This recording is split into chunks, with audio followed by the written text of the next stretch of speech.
Na mtazamaji, nao familia moja kutoka eneo la Mosop pamoja na wanaharakati wa haki kaunti ya Nandi wamejitokeza kulalamikia usalama katika baadhi ya hospitali za umma kaunti hiyo. Hii ni baada ya mtoto wa siku 4 kupotea katika hali tatanishi. Inaarifiwa kwamba mamake mtoto huyo alifika katika hospitali ya rufaa ya Kapsabet kujifungua, lakini alipokuwa akitayarishwa kurudi nyumbani baada ya kujifungua hakumwona tena mwanawe. Daniel Korir anaarifu zaidi kutoka Nandi.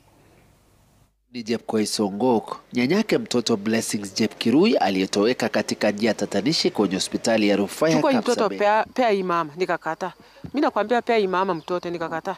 Alafu daktari akaambia mimi pea yeye, alafu twende turudi huko nyuma uchukue dawa. Nikafanya vile hiyo daktari ananiambia. Tukarudi na yeye.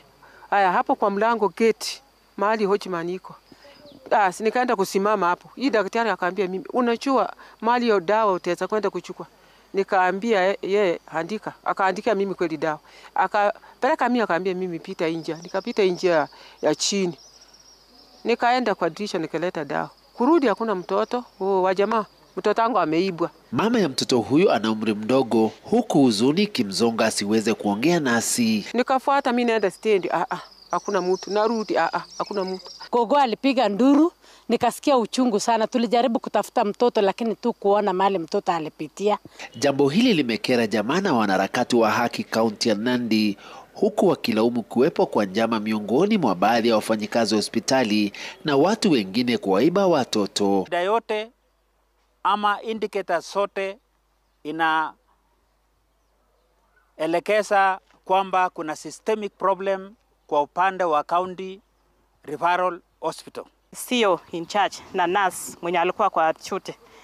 Tunauliza ya kwamba mtoto alipotea akienda wapi. Na kama hii maneno imetokezea hapa Kapsabet, au safe hawi kama kina mama wa Nandi County. Wednesday tarehe 4 tuliona ni tufanye jambo la maana kushughulika, kwa sababu this is the vulnerable family and we are the voice of the society. We could not sit down and just see them crying because they have no voice. Familia hiyo hata hivyo imepiga ripoti kwa kituo cha polisi cha Kapsabet, huku wakitaka kujua ni kwa nini stakabadhi ya mtoto ilibadilishwa kinyume na sheria.